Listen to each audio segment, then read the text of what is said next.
A vegan diet is healthy. That sentence is meaningless nonsense. A vegan diet at its simplest is about what you don't eat, and what you don't eat, much like what you don't do, has little bearing on your health. If I tell you that I don't go swimming, so what? If I tell you I don't drink or don't smoke or don't take drugs, you still know nothing about my actual health. In fact, all you do know is not to bother inviting me to your party, especially if it's a pool party.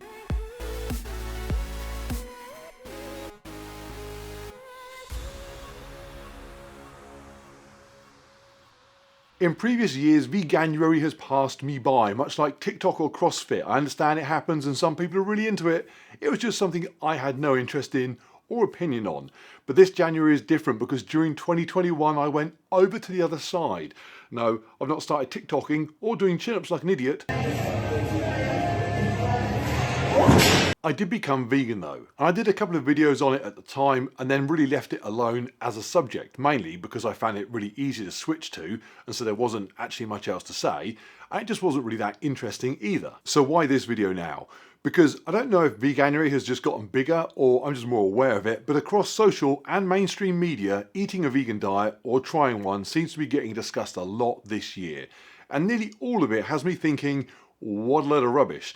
And that is not something directed at one side of the debate or the other. Basically anyone talking about it from whatever perspective seems to like to talk nonsense. Or at least because of the way media works, it's the nonsense that gets most exposure. So I thought, rather than sitting in my car yelling at numpties on the radio, I would just use a video to get off my chest some of the frustration that I feel at a few of the most common myths and misconceptions surrounding this issue.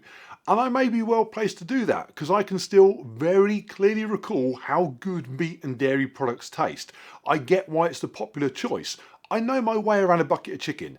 I also know I'll never eat animals again. So I see both sides. I've also got no axe to grind. Eat what you like. There's no agenda here other than the highlighting of gibberish. So, plant-based and vegan is the same thing. No, it's not. And if people just understood this one, half the rubbish that gets spouted would vanish overnight. Plant-based is a diet. It's about eating food derived from plants, for whatever reason. Depending on who you talk to, some people will tell you that only really applies if your food is unprocessed whole food. Some people will say that actually the inclusion of a small amount of animal-based products doesn't stop the diet being defined as plant-based. But either way, it is nearly always about the belief that eating that way is good for you. There may be other benefits, but like most diets, it's a choice made because you think you'll be better off as a result. It's not specifically about the animals. That doesn't mean you can't be completely against factory farming, maybe even against all forms of animal use in the food chain, and plant-based. But importantly, you could have a plant-based diet and still wear leather goods, use non-food products derived from animal sources, round up stray cats and hit them on the head and then go home and have a carrot. You get the idea. In contrast, vegan is the philosophy of going through life doing wherever possible as little harm to animals as you can manage. Even cats. There is really much less grey area here. If it's an animal, leave it alone. Now some people will argue over things like honey and the poor old bees. Living out our lives as honey slaves to the white man! And if you think, well, that sounds extreme, when I got my latest tattoo, I made sure the ink was vegan, but I was then told by someone that the process might not have been vegan because the disposable razor they used to shave the area might have had a lubricating strip derived from animal fats, which is sneaky, lubricated by a dead animal. I didn't even think of that one. But ultimately, no vegan is calling themselves a vegan and then also having a couple of eggs at the weekend before going off fishing or wearing leather shoes. At which point, some people will say, well, hang on a minute, I wear leather shoes, I've also got a season pass to SeaWorld, but I don't eat animal products, I'm a vegan. That person, I would argue, is following a vegan diet. They're not vegan. In the same way I could eat in a way that adhered to, say, the Jewish faith, it wouldn't make me Jewish. And if I said, I tried Judaism, but really just ate kosher food for a week, Jewish people would say, you're missing the point. Which happens all the time with people in the media saying, I tried being a vegan. No, you probably didn't. You just ate plants for a while. Plant-based. And the reason that distinction is so important is because when people criticise being vegan and say, hey, being vegan is not going to solve your health problems, or it's not going to solve global warming, and it's not going to solve, whatever, North Korea's human rights record, or whatever else it's supposed to be responsible for dealing with, those aren't really issues to throw at a vegan, because it's probably not the reason they're a vegan. Talking of which, eating like a vegan is great for your health. Having just established that being a vegan or just eating vegan is not done for your health, let's deal with the claim that irrespective of your motivation, you're still getting a health improvement anyway. No, you might not be. This seems to be a message pushed primarily by people that want you to be vegan, or more accurately, people that want you to be vegan and give them your money in the process. It's also a message put forward by clever people on the meat eating side because they know it's so easily disproven, thus strengthening their own point. Here's the problem with the healthy vegan diet idea. Last night I ate a rice and beans and mushrooms, all sorts of vegetables dish. Had a Chinese herb thing going on. Very vegan, very healthy, very yummy. In the past we've had the same dish before we were vegan with chicken. Not very vegan, but still very healthy, still very yummy. So the veganness of the meal made no difference to the goodness of the meal, or how yummy it was. What I could have had for dinner was a packet of party rings. Very vegan, very yummy as well. Or indeed a whole box of Oreos. Both perfectly vegan. I could also have had any number of ultra-processed meals that the supermarkets are currently churning out to satisfy the vegan demand that they think is there. Those party rings in particular are delicious. Funny enough, one of the reasons I went vegan initially was because I believed it would allow me to eat more easily, more healthily. And that simply was not the case. If I'd not had a sort of road to Damascus moment regarding cute little animals, I would absolutely have gone back to eating them, because the vegan diet offered no health advantages to somebody that was already quite capable of eating a healthy non-vegan diet. There are plenty of very unhealthy vegans. Now, it may be that there are studies out there showing that the average person on a vegan diet is healthier than the average person in general. But if that's the case, I'd suggest it's probably got more to do with the fact that a vegan is simply paying attention to what they eat. And that's a trait shared by anybody on any sort of structured diet, vegan or not. All of those people probably, on average, are better off than Joe Bloggs just shoveling anything down his throat. You don't get enough protein, nutrients or vitamins, etc. One day, I'm going to find myself talking to an athlete, maybe a strength-based athlete, maybe a bodybuilder, someone whose diet is massively important to them and monitored by them, and they'll ask me about this question about protein and vitamins and so on. And I can have a really sensible conversation with that person about how I supplement my diet with protein shakes and vitamin tablets the way that I did before I was vegan, and probably the way they also do as well. In other words, it's quite simple to satisfy your nutritional requirements, whatever your needs, and explain that to others.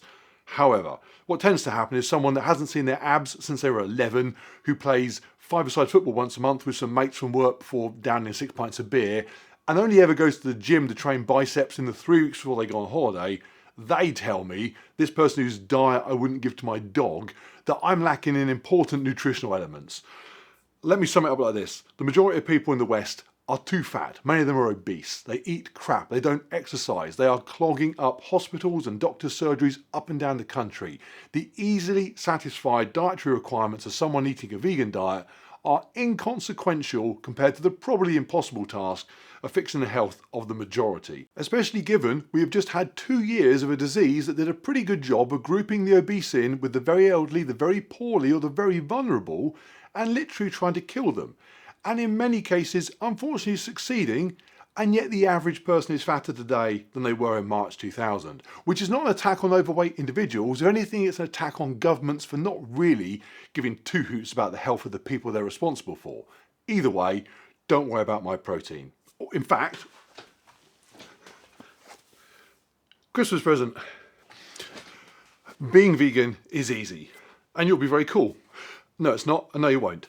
I know I said earlier that I've not done many videos on this because my transition was boringly straightforward, but I'm not normal. I've never been particularly normal, so I can only guess what it is like, but I feel fairly comfortable suggesting normal people will not find going vegan easy. Because of the abundance of often crap food that's now available, it's probably easier than ever, but it's not easy. I'm incredibly lucky. I've got a wife that enjoys cooking and coming up with new recipes. We have the time, we have the money to buy the ingredients that requires. My kids are old enough to cook their own food, so there's no clash in the kitchen. And when we eat out, we go to nice vegan restaurants and eat amazing food, where all the staff have crazy coloured hair and piercings. But I get that is not everyone's situation. Many people will have limited time, limited resources, other family members that might not be on board, and that creates real challenges within the home. And then going out will mean the local pub. It won't mean some fancy pants vegan place with pictures of laughing pigs and chickens and all the food is named after animals apart from one letter. I had prawns the other day with a Z, some fancy place in London. They even look like prawns. In fact, so much Jenna said, "Are you sure those aren't prawns?" I had to say no because of the Z and the sign out front saying vegan and the waitress with the pink hair. Anyway, All of those things for normal people make it harder to eat a diet that isn't as widely catered for as one that is normal. And on top of that, there is a large amount of social pressure, and you might think that pressure right now is to go vegan, but it's not. When you go to your friends for a meal or you eat out at a restaurant with a group, you aren't doing it with tree-hugging vegan Instagram influencers. You're doing it with some people that might regard your choice as inconvenient to their meal prepping, or something to ridicule and laugh at while you try and work out if chips is really the only thing on the menu you can eat. And that's not great. Most people don't like to stand out from others or cause inconvenience, or both. For me, it's okay. I'm happy at a Christmas meal to respond to a chubby, jovial uncle using oinking noises to mock my lack of pigs in blankets that I hope it meant he got extra, and then he could have a heart attack before next Christmas and give us all something to laugh at. But other people won't see the humour there. They'll get all offended and sit in silence, or even kick me under the table. And who kicks the legs of a fitness YouTuber? That is my bread and vegan butter right there. So, like a new diet or new training approach or anything really, saying it's easy when it's not just gives people a false sense of how straightforward it will be, and then the harsh reality can put them right off before they get going. Far better to be realistic and have people go into these things step at a time in a way that makes success, whatever that means for them, more likely.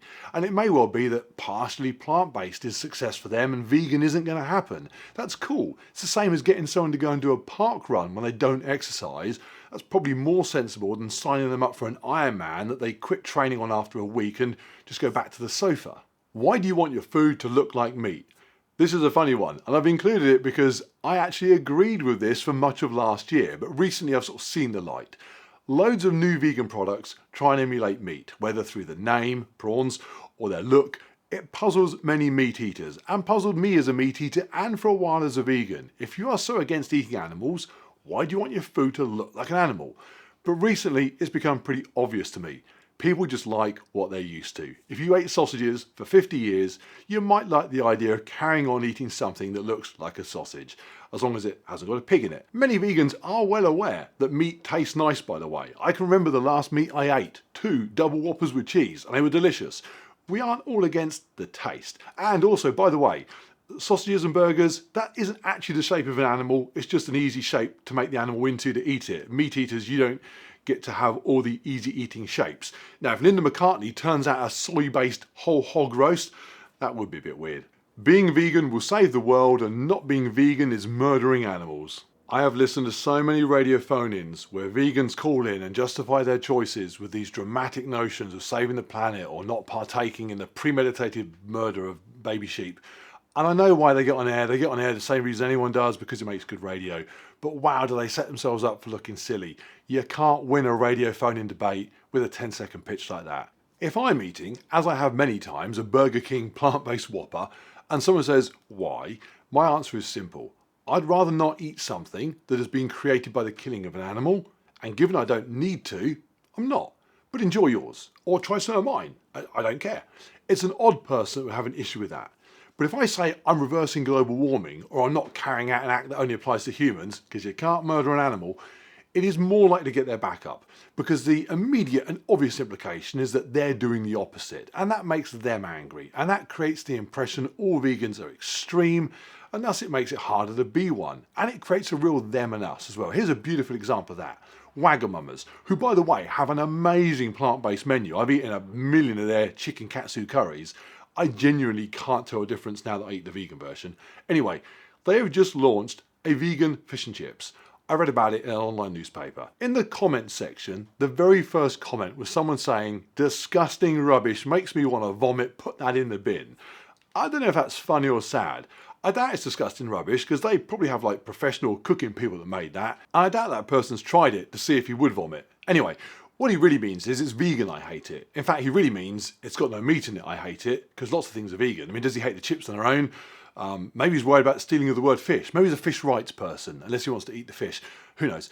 Anyway, while that person is clearly a complete tool, it is easy to annoy people on this. I imagine he feels he's been pushed on his own eating choices too much, and so he's now pushing back. And I know what that is like. I was all ready to go and try vegan in 2019 until I saw the Game Changers documentary, which tried to hit me over the head with its message and sent me straight off for a Big Mac, and then delayed my conversion 6 months.